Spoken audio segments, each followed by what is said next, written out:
Hello my friends, we have some interesting news. Russia announced the evacuation from Skadovsk. Firstly, obviously their administration, and later on the local citizens. Skadovsk is located on the very south part of the Kherson region. It's not a big city, but anyways. So even with that, Russia cannot use their military ships to secure this area. In general, speaking about the Russian evacuation, they announced to evacuate this area near to Orikhiv together with Melitopol and this area as well. Mostly they evacuate the people to Crimea over here or to Berdyansk, which is further away from the front lines. And about the counteroffensive, we have the panicking messages from the Russian army. They say that Ukraine has prepared the army for the counteroffensive action. So they say that the Ukrainian army is located in Zaporizhia region and also in Kherson region. There are many Ukrainian battalions, they say, which are ready for attack at any moment. And Ukrainian forces keep enough distance from the front lines just not to be under the attack of the Russian tactical airplanes. Here we speak about mostly Sukhoi Su-25 attack airplane or versatile fighter jet bomber Sukhoi Su-34. Russians expect that the main attack directions will be in Zaporizhia Oblast near to Orikhiv towards to Melitopol, and also from Kherson region with crossing the Dnieper River. Probably that is why Russia started to move their occupation administration from Skadovsk out there. For the operation in Kherson region, Ukraine will use the special forces, the marine forces, to cross the Dnieper River with the using of the boats and other equipment. Based on the data they have, they expect that Ukrainian counterattack will start in a few days. Well, anyways, we'll see it. I think the great moment is this night, because tomorrow it's the great celebration in Russia, the victory in the great patriotic war. Yes, they have their own war that was installed into the Second World War. And why they did it? Because Soviet Union with Nazi Germany started the Second World War from annexation of Poland. The Soviet Union as responsible for the Second World War as the Nazi Germany. Well, I think I'll speak about it in my next video. As for the yesterday's rocket attack on Odessa, it was confirmed that it wasn't the storage of the ammunition or something. It was just the big cargo hub for the humanitarian stuff and other things that people usually buy. Yesterday, Russia launched the record number of the drones, 35, and most of them went to Kiev. Our air defense in Kiev was great and we shut down all of the drones. Unfortunately, one of the drones hit the residential building after it was shut down, but luckily no one was inside at that time. This is the Svetoshina district, very close to the main road that goes through the Kiev. This video I found on the Russian resource. Yes, I monitored the enemy side and sometimes you have quite a unique content. I wasn't able to find this video on Ukrainian resources, so here we have the long train and you can see many of the Ukrainian tanks out there. They are not marked, but it is for sure Ukraine, and we have lots of the vehicles, the plate numbers, you may also check it out. So for sure this is the Ukrainian train, and I think this video was filmed for purpose. And you can see lots of the engineering equipment out there, the mining plugs or something, and some of the okay, those are the Leopard tanks. I'm almost sure about it. Well, could be Challenger, but I think those are Leopard 2 for sure. You can see they're masked. And this is the American track for sure. So yes, it is the Ukrainian train. Lots of the other tracks, lots of the other tanks, and many of the other equipment. Even a Ukrainian flag on one of the tanks. And I think that this video was filmed for purpose to show to the Russian side, be aware, we're ready for the counterattack, and this increases the panic for the Russian side. Obviously, this train is really long. Right now, Russia launched the Iskander rockets on Ukrainian territory. Probably they're trying to cut the logistics of the Ukrainian side far behind the front lines, but I'm in a great doubt that they will be successful with Iskander rockets. First of all, there are not many rockets left, and they are in lack of the precision, unlike the HIMARS rockets, but recently Russia started to block the GPS signals very close to the front lines and also behind the front lines, so for HIMARS it's also getting hard to aim the target, unfortunately. But Russia also needs the GPS signal, otherwise they cannot fire the drones, so it's not forever. They block for some time, but later on unblock, and we need to find the proper time to launch the HIMARS rockets towards the Russian side.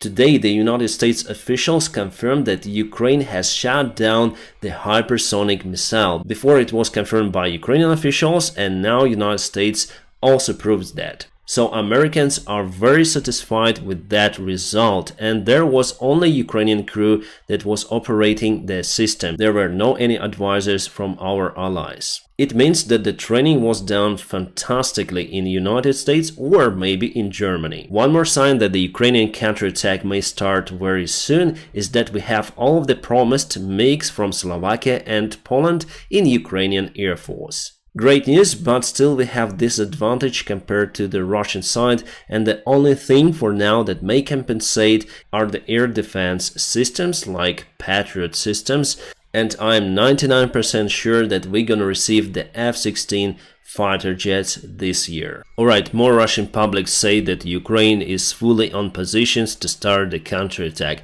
Well, if that is truth, we cannot hold them forever at their positions, otherwise Russia may fire their cruise missiles and many more stuff, so the counterattack may start very soon if that information is correct, but I'm in great doubt about it because mostly it comes from the Russian side. But we shouldn't wait for this information coming from the Ukrainian side because, yes, it's just stupid to say where we are. However, as I said to you before, in the 21st century, it's very hard to hide the big army that is ready for the counterattack, so obviously Russians know. This evening some of the crosses appeared on the Moscow streets in many of the districts, on many of the roads. The crosses like that. What is happening in Moscow just before the main parade? Right now we have the confirmation that definitely Russia sent the T-55 and T-54 tanks to the front lines. Those were made when the Stalin was alive, and this picture comes from the Hungary, Budapest, that the Soviet Union entered the city with their tanks. And those are the new photos showing the T-54 tank somewhere in Zaporizhia region. This tank may only be effective if Russia will just dig it down into the ground and it's gonna be like a turret. But if they're gonna use them as tanks, the tanks are made for the offensive actions, for penetration of the defense lines, fighting against the enemy armored vehicles. So in that case, T-55 and T-54 tanks would be just demolished. Russia moves out all of the supplies from the evacuation areas they previously announced, and there is no more fuel for the vehicles in those evacuation areas that are still controlled by the Russian army. Transnistria wants more Russian peacekeepers in their, let's say, country. Let me show you it. So this is the Ukraine, this is Moldova, and this is Transnistria. So in what way they want more people in their army? Because Moldova denied the access for the Russian military men, and obviously Ukraine will not open its borders for the Russian peacekeepers. So this is the landlocked state, if you may call it, so-called state. Let's say it like that. So there is no any way how they may get more peacekeepers, maybe just from their local citizens, who knows? And they are not peacekeepers, they are soldiers that may fight for Putin's regime. One of the Ukrainian soldiers in the social media said that there was the counterattack of Ukrainian forces, successful one, and we took 1 kilometer of the land. The Russian side says that it was fake because he spoke about the fight against the Wagner forces, but this soldier haven't said that they were fighting in the Bakhmut city. Probably it was near to Avdiivka or something, because the Wagner forces also were spread on that region and maybe not all of them returned back to Bakhmut. As for the military map for today, I haven't seen the difference in Avdiivka compared to yesterday, so no any movement, But in Bakhmut, unfortunately, there is some movement, and Wagner's reported that they've took 100 with something meters, but I guess even less over here and even less over here. Tiny little steps, but they are taking the ground. Wagners now are forced to fight with everything they have. I am sure that they're still in lack of the artillery shells, and the idea of the regular Russian army is to eliminate the Wagner army. But honestly, I'm okay with that scenario. The best scenario, however, would be the fight between the regular Russian army and the Wagner soldiers. At this stage, unfortunately, it's not real. Also great news, we have 8 helicopters provided by Croatia to Ukraine. They promised 14, so expect 6 more. This photo was taken 3 days ago, so those helicopters are already in Ukrainian Air Force. Oh, Prigozhin, long time no see. You're in your favorite location, the cemetery of the Wagner soldiers in Yekaterinburg. From what I see, he is moving very fast from the front lines and to other Russian cities, opening the new monument for the soldiers, I guess, if you may call them like that.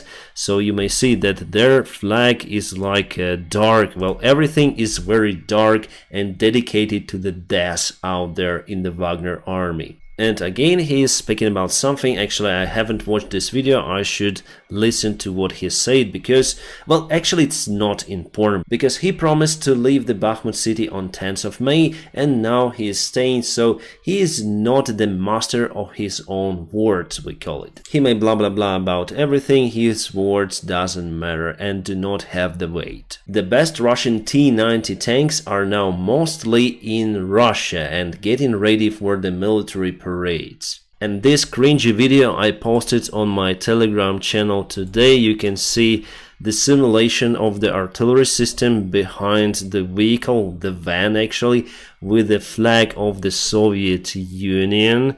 And also there is one more flag of the Soviet Union on the top, and the turret that simulates the T-34 tank, but all of that mounted on the Mitsubishi platform. They even made the ugly soldier with the Pepper automatic rifle. And just look at that van. Oh my god, I think they put the efforts into the wrong way. I think this guy is the king of the cringe, and I hope he will attend the military parade on the Red Square.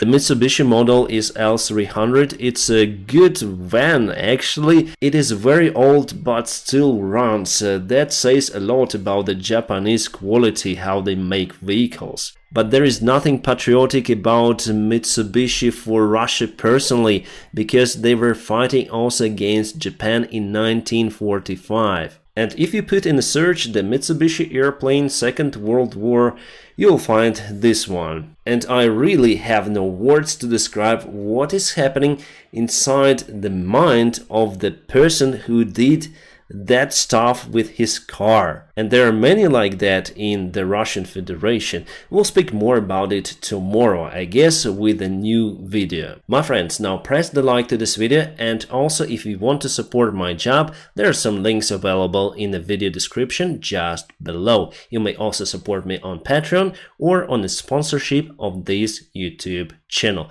Thank you so much for your help and for your kind support.